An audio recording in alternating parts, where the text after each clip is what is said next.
Bonjour Monsieur Rémi Garnier, Bonjour. merci d'avoir accepté de répondre à mes questions. Alors pour ma première question, je vais d'abord faire un bref résumé. Donc on commence dans les années 80. Vous êtes inspecteur des impôts, aujourd'hui inspecteur des finances publiques.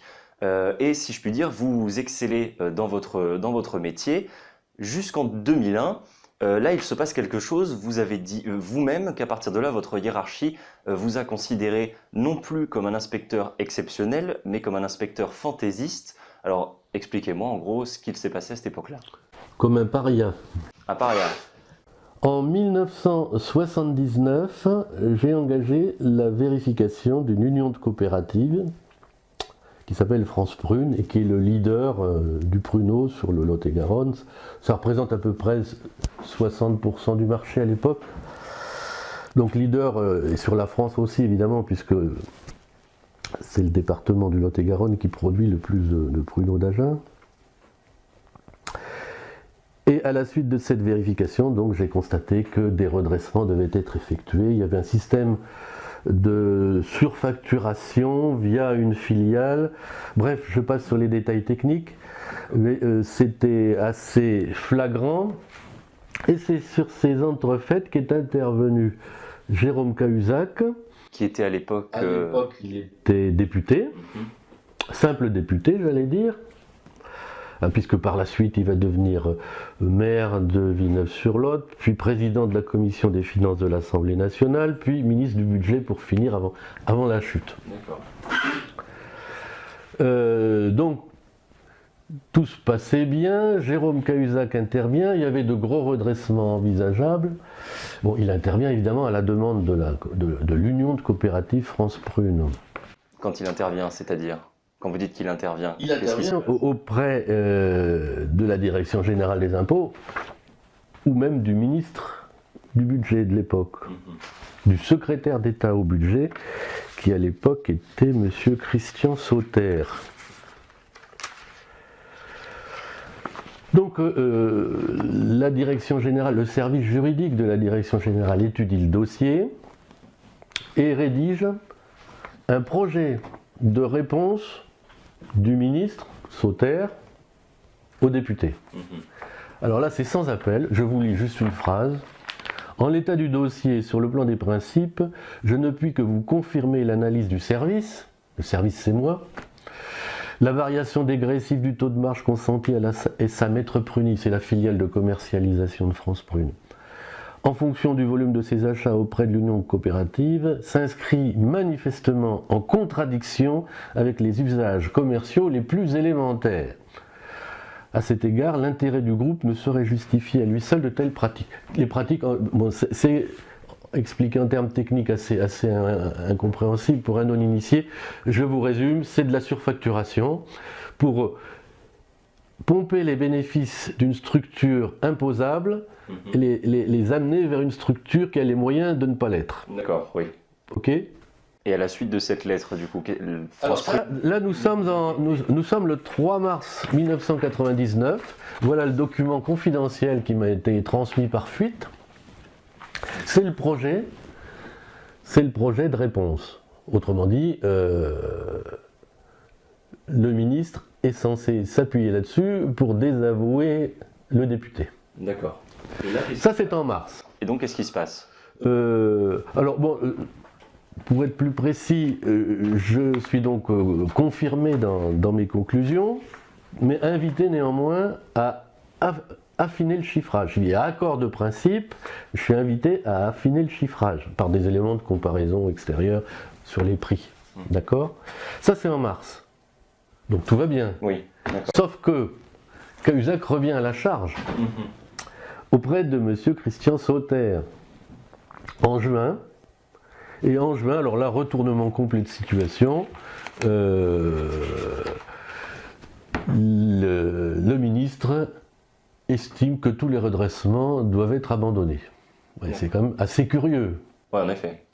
Sans qu'il y ait eu une enquête supplémentaire. Et après une enquête approfondie du service juridique de la Direction Générale des Impôts, changement brutal. Bon, et à l'évidence, c'est une décision politique. Voilà. Mais le plus grave, c'est que je n'en suis même pas informé. Et ce n'est qu'à la fin de l'année, vers novembre, que je reçois l'ordre d'abandonner par écrit les redressements envisagés. Quelle a été votre réaction? Qu'est-ce que vous avez fait? Alors, dans un premier temps, j'ai refusé, puisque l'ordre me venait par la voie hiérarchique, mais de haut vers le bas et verbalement. Donc j'ai refusé. Du coup, j'ai reçu un ordre écrit et je me suis exécuté, mais avec des phrases, des formules qui ont fortement déplu en haut lieu, puisque j'ai écrit dans mon projet de réponse qui a été validé par toute ma hiérarchie à l'époque. Ce qui me sera reproché 2 ans plus tard. Mais à l'époque, tout le monde était d'accord avec moi. J'ai écrit en gros qu'à la suite d'une enquête extrêmement approfondie au cours de laquelle je n'ai même pas été consulté, vous voyez l'ironie de la... le vérificateur sous-signé abandonne tous les redressements, mais maintient ses analyses et conclusions. Alors ça, c'est crime de lèse-majesté, crime de lèse-ministre. Et ça n'a pas plu, ça n'a pas plu à votre hiérarchie? Ah non, dans un premier temps,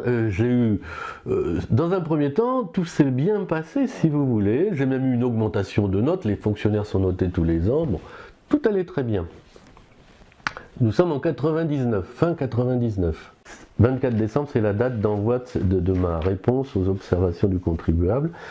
Cette fameuse lettre qui me sera reprochée 2 ans plus tard, en 2001, lorsque une nouvelle vérification est décidée par ma hiérarchie, contre mon avis d'ailleurs, puisque moi j'avais proposé en juillet 2001 un contrôle de cabinet sur les impôts locaux, puisque là il y avait 16 ou 18 millions d'impôts locaux à récupérer, donc voilà.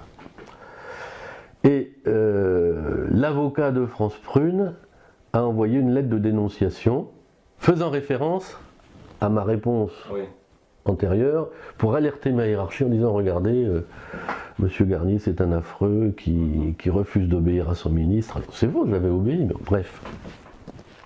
Cette lettre de dénonciation donc, qui a été reçue par ma hiérarchie en septembre a entraîné immédiatement des effets néfastes sur ma situation, puisque sans même avoir été entendu, j'ai été dessaisi de tous mes dossiers. Donc ça se termine par un mon déplacement d'office en novembre 2001. Donc, le déplacement d'office, c'est une sanction disciplinaire.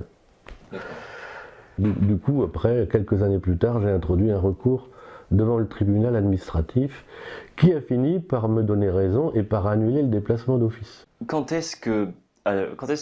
À quelle date ou à quelle époque vous avez eu à nouveau affaire à Jérôme Cahuzac? Alors ça, c'était donc la première affaire Cahuzac 99-2001. Sauf que j'ai jamais eu affaire physiquement. Personnellement, oui. Je l'ai jamais vu. Et puis il n'a jamais non plus insisté auprès de ma hiérarchie pour me faire sanctionner. Lui, il est resté à l'écart. En se gardant bien d'intervenir dans un sens ou dans l'autre. Parce que c'est une affaire qui avait fait beaucoup de bruit sur la place de Bordeaux, hein, notamment parce que ça a été relayé par Sud-Ouest, par les journalistes de Sud-Ouest qui m'ont soutenu et qui me soutiennent encore aujourd'hui d'ailleurs. Ça, c'est la première affaire Cahuzac. Alors après, comme je suis lourdement sanctionné, ça commence par un déplacement d'office, après il y aura une exclusion de fonction. Pourquoi? Parce qu'au lieu de m'écraser dans mon coin, je continue de bombarder ma hiérarchie de notes de service où je dénonce tous les scandales que j'ai pu connaître, dans le passé et dans le présent. Et dont les affaires ont été classées d'ailleurs. On me somme de m'arrêter. En plus, je diffusais ces notes, non pas à l'extérieur, mais à mes collègues de France et de Navarre, surtout d'Aquitaine, pour les mettre en garde contre les pratiques de la hiérarchie et auprès des syndicats, bien sûr. Donc ça me vaut une exclusion de fonction pour 1 an. Je suis placé au placard, comme on dit vulgairement, hein, sans réelles attributions, dans un service du contentieux où j'ai pas d'ordinateur, j'ai pas les moyens matériels et juridiques me sont refusées, donc je n'ai pas les moyens d'exercer les fonctions qu'on prétend me confier au contentieux.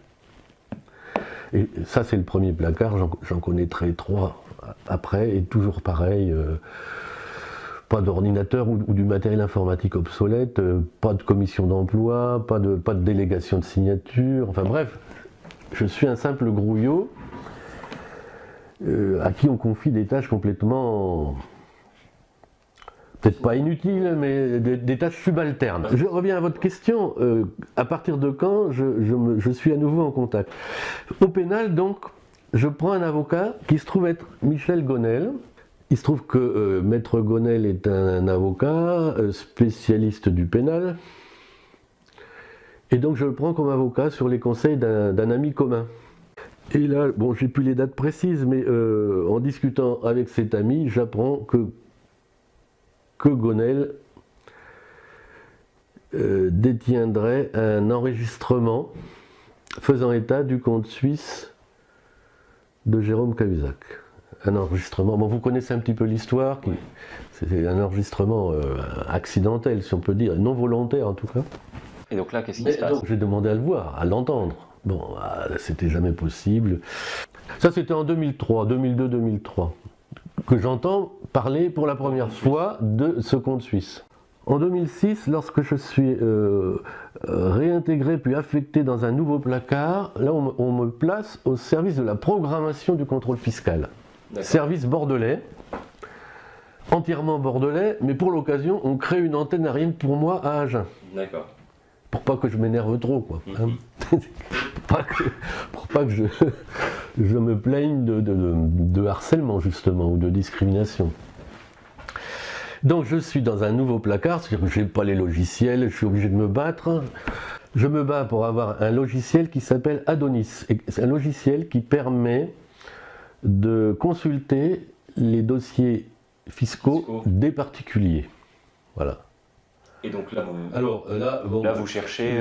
Je me bats pendant 3 mois, je finis par l'obtenir en novembre 2006. Je finis par l'obtenir, alors comme je suis un petit peu provocateur peut-être, bon je suis au placard quand même, hein, j'ai des excuses. Je dis bon, bah, j'ai un nouveau jouet, je vais m'amuser avec. Je tape certains noms, je tape Jacques Chirac, aussitôt un message apparaît à l'écran, ce dossier n'est pas disponible. François Hollande, ce dossier n'est pas disponible. Essayons Jérôme Cahuzac. Bingo, le dossier est disponible. Donc j'étudie le dossier Cahuzac. Et dans le même temps, lorsque je rencontre mon avocat, Maître Gonel, je lui repose la question, est-il exact à propos de l'enregistrement, que vous détenez un enregistrement faisant état d'un compte suisse? Et il me dit oui. Est-ce que vous pouvez me le communiquer? Il dit oui. Bon, je sentais bien qu'il avait pas envie de le faire. Alors comment vous l'avez eu? Je l'ai jamais eu. Vous avez jamais eu ce... Je l'ai jamais eu. Je savais qu'il existait de 2 sources. Mon collègue et Gonel en personne. Alors il m'a promis de le rechercher, il l'avait classé dans son armoire, il ne savait plus où exactement. Enfin bref, je sentais bien qu'il n'avait pas envie, il n'avait pas envie de lancer le truc, quoi. Quel type de données vous arrivez à avoir sur Jérôme Cahuzac? Alors, sur Adonis, donc, je constate de multiples anomalies fiscales dans ses déclarations. D'accord. Au niveau des charges, au niveau des revenus déclarés, bon, parce qu'il avait des revenus de diverses sources. Bon, bref, je ne peux pas donner d'indications précises, c'est couvert par le secret fiscal. Donc je m'en tiens au fait qu'il y avait de grosses anomalies. Vous aviez déclaré, je crois, que les anomalies que vous aviez découvertes étaient suffisamment importantes pour justifier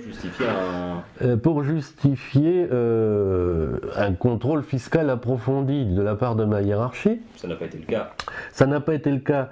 Alors j'ai relaté tout ça dans un mémoire, parce que après avoir fait cette consultation sur l'application informatique Adonis, la hiérarchie évidemment m'est tombée dessus, m'a convoqué, et puis là j'ai senti qu'on allait droit vers de nouvelles poursuite disciplinaire. Donc vous avez rédigé un mémoire. J'ai rédigé un mémoire que j'avais intitulé « S'adonner à Adonis ». Bon, jeu de mots. Hein. Adonis, le dieu de l'amour, etc. Bon, bref. Mais justement, en partant du mémoire, comment on arrive en fait à l'affaire Jérôme Cahuzac? Alors dans ce mémoire, bon, on m'accuse d'avoir consulté des dossiers pour lesquels je n'étais pas habilité par ma hiérarchie. Alors, je précise, j'étais dans un placard, ma hiérarchie me sous-alimentait en travail, donc je me sentais autorisé, moi, puisque j'étais dans un service de programmation, ça consiste à ratisser large. Hein. Oui. On ne sait pas ce qu'on cherche, on ratisse large pour essayer de trouver quelque chose. Bon, bref. Donc il fallait que je justifie les motifs pour lesquels j'avais ouvert ce dossier virtuel Cahuzac. Donc j'ai raconté l'histoire du compte suisse, en demandant à ma hiérarchie de faire les vérifications nécessaires, parce qu'il y avait d'autres anomalies. Vous l'avez raconté dans le mémoire. Dans le mémoire.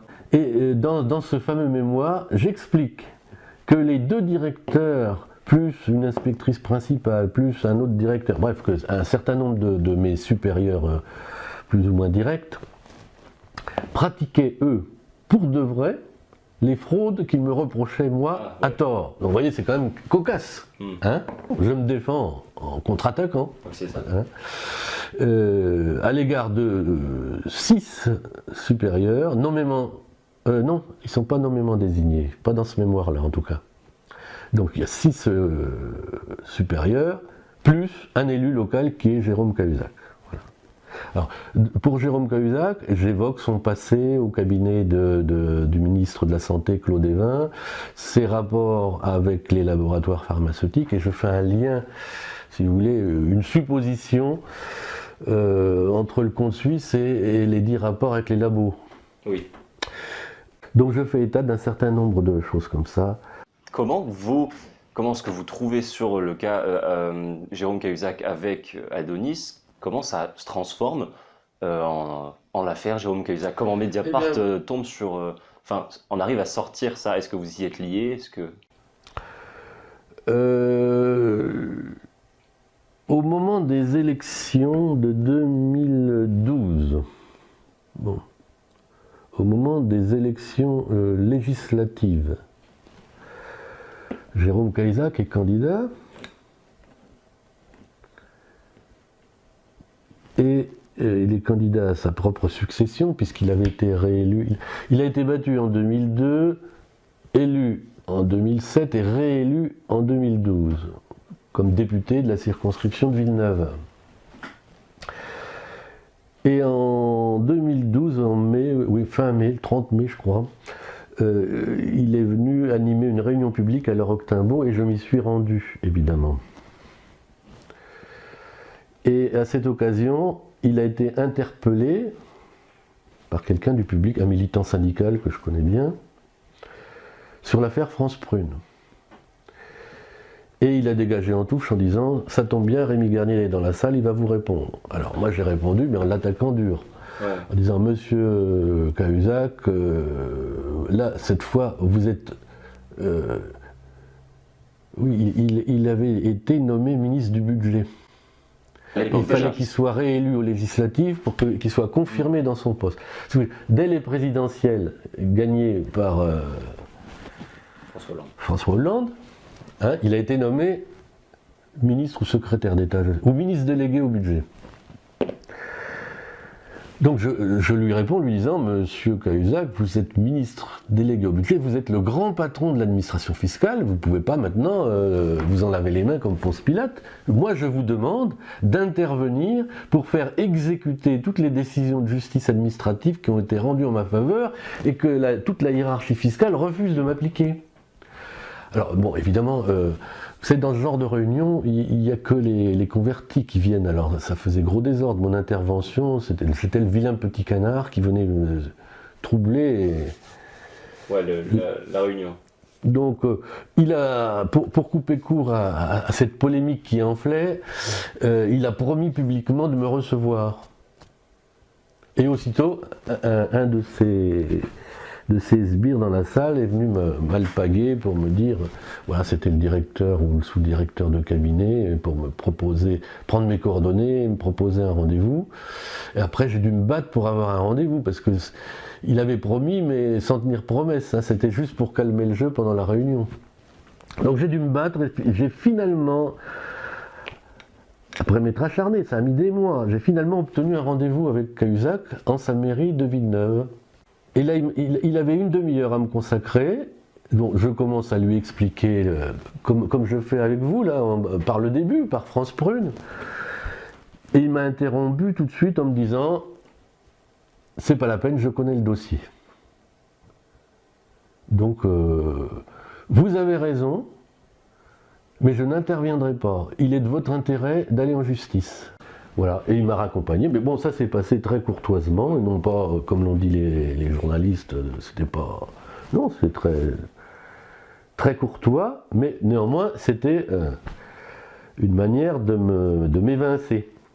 Moi, je ne demandais pas une faveur, Oui, je demandais à ce qu'il applique les décisions de justice. En tant que patron, le ministre, c'est le patron de l'administration fiscale. Il ne peut pas se retrancher derrière... Et je me suis aperçu le lendemain ou le surlendemain qu'au moment où il me recevait, où il m'avait reçu, c'était au mois d'octobre, les décisions, les mémoires pris contre moi devant le tribunal administratif avaient déjà été rédigés. Donc il s'est foutu de moi puisqu'il m'a reçu alors que les décisions étaient déjà prises. Du coup, ça m'a mis en colère, et quand j'ai été contacté par Fabrice Arfi de Mediapart... Donc voilà, Mediapart vous a contacté. Mediapart m'a contacté, Mediapart qui avait déjà ces informations de la part de Patricia Cahuzac, je présume. Hein. Qui était en instance de divorce. Ouais. Mediapart et Fabrice Arfi étaient déjà sur la piste parce que ce qui les avait alertés, c'était le comportement de Cahuzac à l'égard de son prédécesseur Éric Woerth, l'affaire de l'hippodrome de Compiègne. Cahuzac avait volé au secours de son prédécesseur, même en faisant nommer un expert qui avait confirmé que tout était réglo, sur le plan juridique, le prix, tout ça, bref. Donc, bizarre qu'un ministre socialiste vienne défendre un prédécesseur de l'autre bord. Du coup, Arfi était plus que suspicieux à l'égard de Cahuzac. Et puis, il a dû avoir des infos par Patricia Cahuzac. Lorsqu'il m'a contacté, on a pris rendez-vous, il est venu ici, hein, et je lui ai remis une copie du fameux mémoire que j'avais expurgé de certains renseignements fiscaux précis qui auraient pu me valoir des attaques pour violation du secret professionnel. Et donc ensuite, il récupère les informations du mémoire et... Lui, à cette occasion, il m'a donné... Alors, c'était donnant-donnant, hein. Moi je lui donnais des infos, lui m'a donné les siennes, notamment, il avait récupéré auprès du greffe du tribunal de commerce de Paris les comptes de la société Cahuzac Conseil, qui m'a communiqué, ce qui m'a servi après pour développer certains thèmes. Voilà, donc, partant de chez moi, il sait donc qu'il y a un agent du fisc qui a alerté sa hiérarchie dès 2008. Il sait qu'il y a un enregistrement qui circule. En sortant de chez moi, il est allé chez l'auteur présumé de l'enregistrement et qui lui a remis la bande. Alors, et ensuite, ça devient... Et ça éclate. Ça éclate. Ça éclate le 4 décembre 2012, avec toute la tempête qui... Vous imaginez la suite. Avec les conséquences qu'on connaît. Alors du coup, au-delà du volet fiscal, on arrive maintenant au volet justice de l'histoire. Vous avez porté plainte. Alors ça, c'est par rapport aux toutes les... Je reviens aux sanctions que vous avez eues suite à vos agissements. Alors vous avez porté plainte pour harcèlement moral, c'est ça? Alors dès 2002, j'ai déposé une plainte pour dénonciation calomnieuse d'une part et harcèlement moral d'autre part. Alors la justice dire qu'elle m'a maltraité, c'est un euphémisme. C'est même ahurissant de voir qu'un dossier puisse être massacré à ce point-là, quoi. Alors selon une plainte de 2002, donc, j'attaque ma hiérarchie pour dénonciation, du chef de dénonciation calomnieuse sur le fondement de l'article 226-10 du Code pénal qui dit ceci. La dénonciation effectuée par tout moyen et dirigée contre une personne déterminée d'un fait qui est de nature à entraîner des sanctions judiciaires, administratives ou disciplinaires et que l'on sait totalement ou partiellement inexacte, lorsqu'elle est adressée soit à un officier de justice ou de police administrative ou judiciaire, soit à une autorité ayant le pouvoir d'y donner suite ou de saisir l'autorité compétente, soit au supérieur hiérarchique ou à l'employeur de la personne dénoncée, est puni de 5 ans d'emprisonnement et de 45 000 € d'amende. Vous voyez, le fait dénoncé doit être de nature à entraîner une sanction. Pour justifier le refus d'informer, les juges ont dit que je n'avais pas été sanctionné. Alors ça, c'est une double erreur. C'est une erreur de fait. Alors qu'avec toutes les mises au placard... C'est une erreur. Oui, mais on est au tout début. Hein. Il y avait, pour l'instant, on est en 2002. Il y avait juste comme sanction un déplacement d'office. Donc, c'est une double erreur. Une erreur de fait, parce que j'ai bien été sanctionné d'un déplacement d'office. Donc, erreur de fait. On me dit, il n'y a pas d'énonciation, vous n'avez pas été sanctionné. Erreur de droit. Parce que le texte sur la dénonciation calomnieuse n'exige pas qu'il y ait une sanction effective. Il dit simplement que le fait doit être de nature à entraîner une sanction. Il ne dit pas que la victime doit avoir été sanctionnée. Donc, et ça, c'est l'argument qui a été repris en appel devant la chambre de l'instruction. Là, c'était la justice administrative. Non. Là, nous sommes au pénal devant le tribunal correctionnel d'Agen et la chambre de l'instruction d'Agen. La dénonciation calomnieuse, ça va jusque devant la Cour européenne des droits de l'homme qui condamne la France. France contre Rémi Garnier, la France est condamnée. Bref, je passe. Hein. C'est vous dire si j'ai quand même quelques références. Oui. Bon. Ça, c'est la dénonciation calomnieuse. Je passe au harcèlement moral. Il y a d'autres anomalies, hein, mais bon, je vous cite la principale. Comme quoi, on a affaire à des juges qui ne savent pas lire ou qui lisent de travers, je ne sais pas, ou qui sont d'une mauvaise foi absolument ahurissante. Et quand je dis des juges, ce n'est pas les petits juges. Hein, c'est en première instance, en appel. Bon, en cassation, j'attaque moins parce qu'ils font quand même leur boulot à peu près sérieusement. Ils ont perdu devant la Cour européenne pour un petit vice de forme qui n'avait pas grande importance. J'arrive au harcèlement moral. Je dépose plainte donc contre des personnes nommément désignées. Il y a une enquête.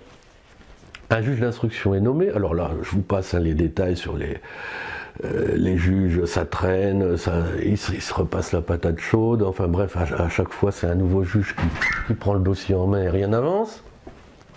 Au bout du compte, ils font quand même une enquête, ils auditionnent mes supérieurs, alors ils ont auditionné 7 ou 8 personnes, mes directeurs, l'épouse d'un directeur. Ouais. C'est-à-dire, ils n'ont auditionné que les auteurs du harcèlement présumé. Comment voulez-vous que la vérité éclate dans ces conditions-là? Alors c'était tellement scandaleux qu'un de mes collègues a dénommé Jean-Pierre. Il se reconnaîtra s'il se voit. Il est allé spontanément voir l'officier de police judiciaire chargé de l'enquête sur commission rogatoire pour lui dire « C'est un scandale, moi je suis témoin du harcèlement dont est victime Garnier, je tiens à témoigner. » Est-ce qu'il a été entendu? L'officier de police judiciaire, elle a rédigé un procès-verbal disant « J'ai convoqué monsieur Jean-Pierre D. » Faux, elle n'avait pas convoqué, c'est lui qui est venu spontanément. Et il a déclaré qu'il n'avait rien à dire. Vous voyez un peu le truc? Oui. Du coup, furieux, le dénommé Jean-Pierre D, il est venu me voir. On a décidé avec l'avocat Gonel de faire faire une sommation interpellative par voie d'huissier, donc pour qu'un huissier constate les propos de Jean-Pierre D. Jean-Pierre D s'est pas dégonflé, il a répété « Garnier était victime de harcèlement, j'en suis témoin ». Le procès verbal de l'officier de police judiciaire, c'est un faux en écriture publique, commis par un officier de police. c'est pas un délit, c'est un crime. Oui. C'est un crime. Donc on a produit ça en justice, tout a été enterré. C'est vous dire si ça marche bien. Et moi, c'est-à-dire que là... donc ça c'était le témoin qui voulait témoigner spontanément. Moi, des témoins, j'en ai cité une centaine. Vous entendez bien? Une centaine. Aucun n'a été entendu. J'ai demandé des actes, confrontation avec les uns les autres. Toutes mes demandes d'actes ont été rejetées. Voilà. Alors, pour conclure, j'ai relancé une deuxième plainte en harcèlement moral qui a été traitée de la même façon. Refus de mes demandes d'actes. Alors là, je demandais une confrontation avec Jérôme Cahuzac, refusé. On se demande pourquoi, parce que Cahuzac, il avait déclaré dans la presse que des propos qui allaient dans mon sens, si vous voulez. Il a dit que lorsque j'ai été réinvesti sur la société France Prune en 2001, l'administration m'a sanctionné plutôt que d'utiliser mes compétences. Il a déclaré ça dans la presse, il y a un article de Sud-Ouest. Bref, Cahuzac avait des choses à dire. Refus de l'entendre. Pour couronner le tout, on m'a soumis à une expertise, non pas psychiatrique, mais tout comme, psychologique. D'accord. Alors que c'est mes supérieurs qu'il fallait expertiser, c'est pas la victime. Bon, enfin bref. Et puis, des erreurs de la justice, mais c'est monstrueux. Par exemple, il a été écrit dans un refus d'informer. Alors, pour la dénonciation calomnieuse, c'est un refus d'informer. Là, c'est plus la même chose. Là, c'est un non-lieu. Bon. Le juge d'instruction qui a prononcé le non-lieu a dit que il n'y avait pas eu d'entente préalable entre ma hiérarchie et l'avocat. Et en appel, la cour d'appel dit que il a envoyé sa lettre de dénonciation après avoir eu connaissance de mon projet de vérification en matière d'impôts locaux. Tiens, c'est bizarre parce que mon projet, c'est une lettre de juillet 2001. Oui, 2001. C'est un document administratif interne, donc couvert par le secret professionnel. On voit mal comment un avocat qui en plus n'était même pas encore missionné sur l'affaire aurait pu avoir connaissance de ce document. Donc s'il a eu connaissance de ce document, c'est qu'il y avait complot contre moi, entre ma hiérarchie et l'avocat. Eh ben non, il relève ça, parce qu'ils se sont mélangés les pinceaux, sans en tirer les conclusions. Le non-lieu a été confirmé. Puis après, bon, j'ai fini par laisser tomber parce que... Donc la justice pénale ne vous a pas du tout donné gain de cause. Enfin, non seulement ils m'ont débouté sur tous les sujets avec des arguments qui prouvent soit leur incompétence radicale, soit leur mauvaise foi totale, ce qui m'a amené à dire, moi, devant la commission d'enquête parlementaire, que la justice à Agen, c'était Outreau-sur-Garonne. Oui. Je ne sais pas si vous l'avez vu. Oui. Je m'attendais à un retour de bâton. Alors, où les juges? Il y en a quand même une vingtaine qui se sont penchés sur cette affaire, entre le tribunal correctionnel, la cour d'appel d'Agen, la première... Alors là, je ne mets pas en cause la cassation, puisqu'ils ont été réglo. La deuxième cour d'appel de Toulouse, une vingtaine, au moins une quinzaine. Une quinzaine de magistrats qui ne savent pas lire. Ça fait gros. C'est énorme. C'est scandaleux. Et puis bon, c'est scandaleux, mais relativisons les choses. Moi, c'est pas comme dans l'affaire d'Outreau. Je me suis pas suicidé, je risque pas la prison, j'ai pas perdu ma vie de famille, etc. J'ai pas été incarcéré, emprisonné, sali quand même un peu. Hein. Mais bon, j'ai pas subi les pires outrages, c'est le cas de le dire. Mais néanmoins, le vice est flagrant et énorme. Donc vous diriez que l'institution judiciaire n'a pas bien fait son travail vous concernant? L'institution judiciaire, en première instance et en appel, a été en dessous de tout. Toulouse, vous voyez, ça me rappelle l'affaire Calas, Voltaire, etc. Bon, en dessous de tout. Et je pèse mes mots. Pour moi, j'irai même plus loin. Si le délit de forfaiture n'avait pas été supprimé dans le code pénal, il faudrait le rétablir, parce que c'est une forfaiture caractérisée. Je le dis d'autant plus aisément que la Cour de cassation m'a donné raison. Donc je ne vais pas jeter le bébé avec l'eau du bain. Tous les juges ne sont pas mauvais. La preuve, c'est qu'au bout du compte, en cassation, ils ont bien vu le problème et ils m'ont donné raison. Donc je ne veux pas non plus faire du dénigrement systématique contre la justice. Oui, bien sûr. Hein? Pas plus que je vais faire du dénigrement systématique contre l'administration fiscale. Moi, mon combat, c'est pas un combat contre les impôts. Moi, je suis pour les impôts.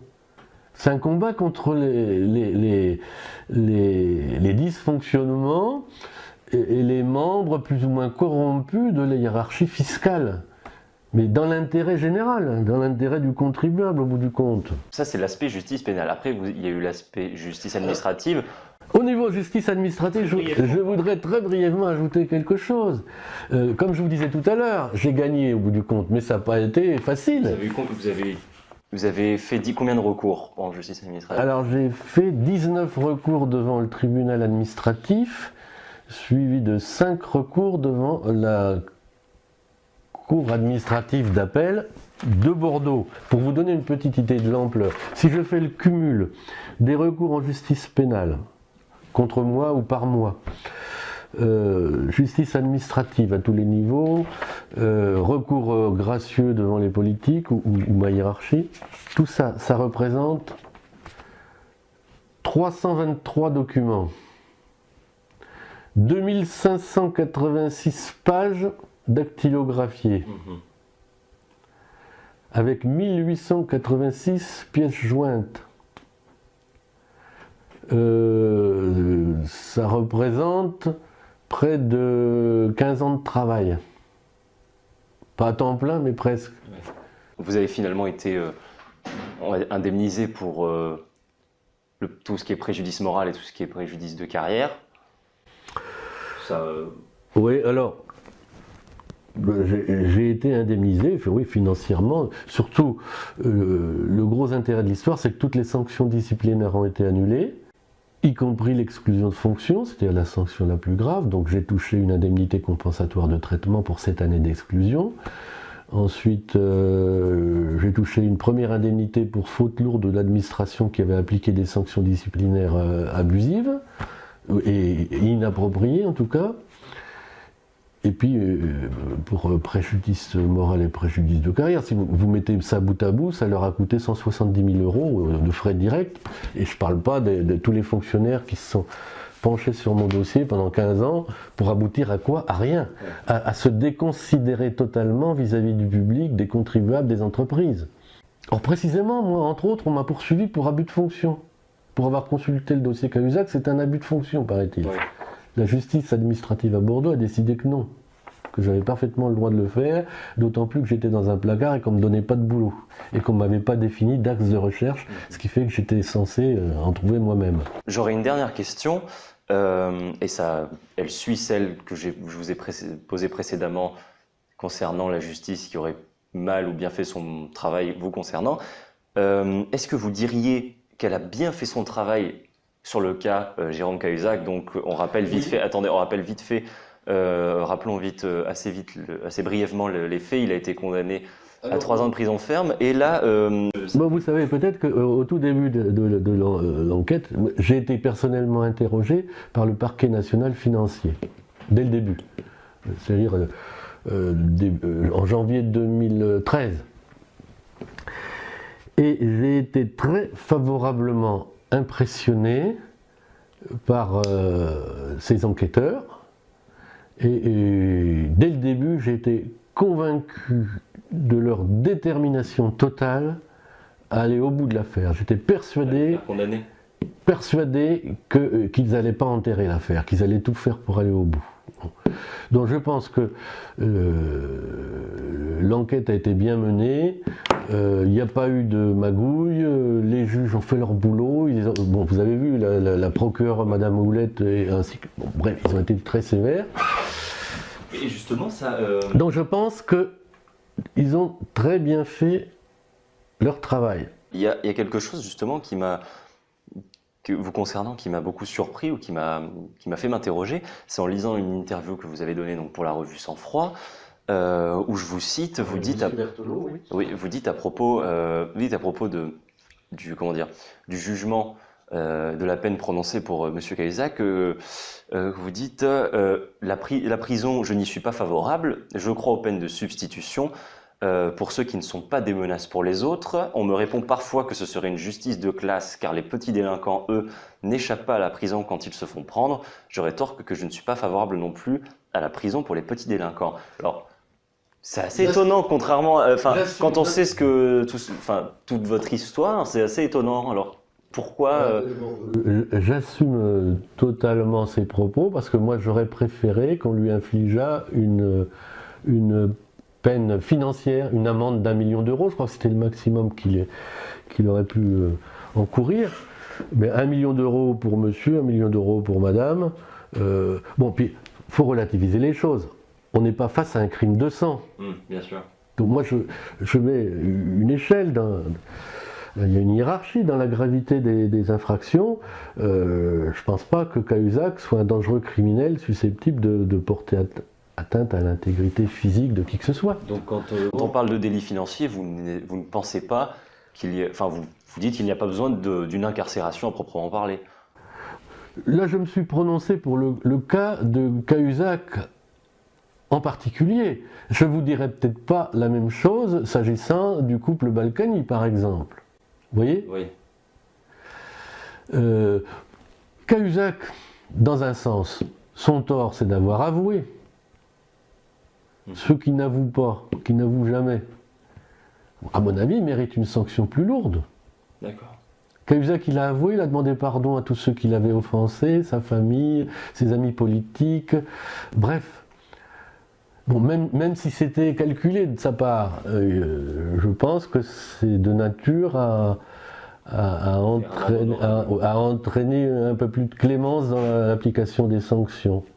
Et je trouve ça assez intéressant parce que vous dites aussi que vous n'êtes pas favorable à la prison pour les petits délinquants. Donc en fait, vous êtes favorable à la prison. Pour les primo-délinquants, attention, pour les primo-délinquants, il va de soi que si c'est un multirécidiviste, il faut bien qu'à un moment donné frapper un grand coup. Mais quand, alors, vous partiez sur l'idée d'être favorable à l'incarcération, à l'emprisonnement pour des personnes qui pourraient nuire à l'intégrité physique d'autres personnes, voilà, pour atteinte aux personnes de manière physique.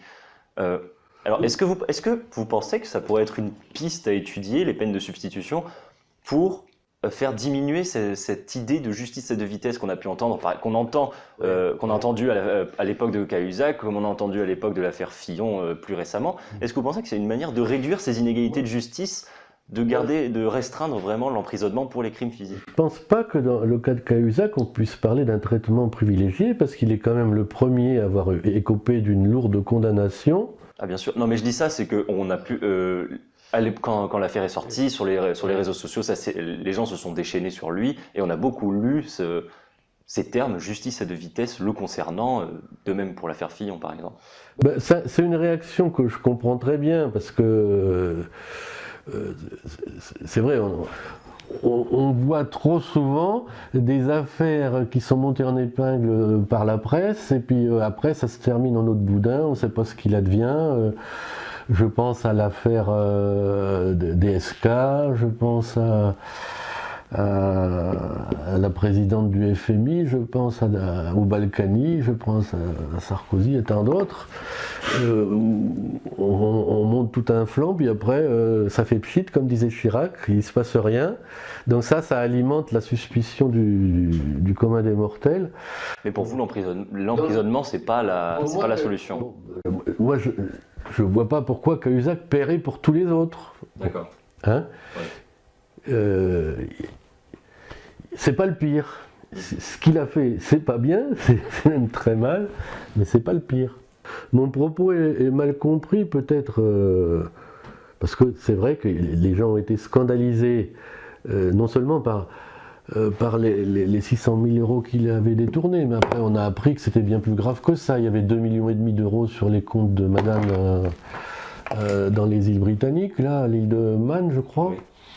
Lui-même avait utilisé les comptes de son épouse, et contrairement à ce qu'il avait dit au début, ça s'était poursuivi, même au-delà de sa nomination comme président de la commission des finances de l'Assemblée nationale. Donc il y a eu une aggravation des charges. On partait de 600 000 euros, on se retrouve avec une somme beaucoup plus forte et puis une répétition dans le temps de ces fraudes. Si on revient aux peines de substitution, qu'est-ce qu'on entend par peine de substitution? C'est l'amende? Alors lui, il aurait pu écoper d'une amende d'1 million d'euros, ainsi que madame, ce qui aurait peut-être rendu service à beaucoup de gens. Et pour les primo-délinquants, qu'est-ce qu'on peut imaginer comme... Vous savez comme moi que la prison, c'est souvent l'école du crime, ou du djihadisme, hein, Ouais. malheureusement. Donc, faut quand même s'interroger là-dessus. Les peines de substitution, ça pourrait permettre de réduire les inégalités de justice? Ce sentiment d'inégalité de justice? Ça pourrait peut-être permettre d'éviter les récidives et de rééduquer, enfin, gentiment, Ouais. les primo-délinquants. Monsieur Rémi Garry, merci beaucoup d'avoir accepté de répondre à mes questions. Je ne sais pas si j'ai bien répondu. Si, tout à fait.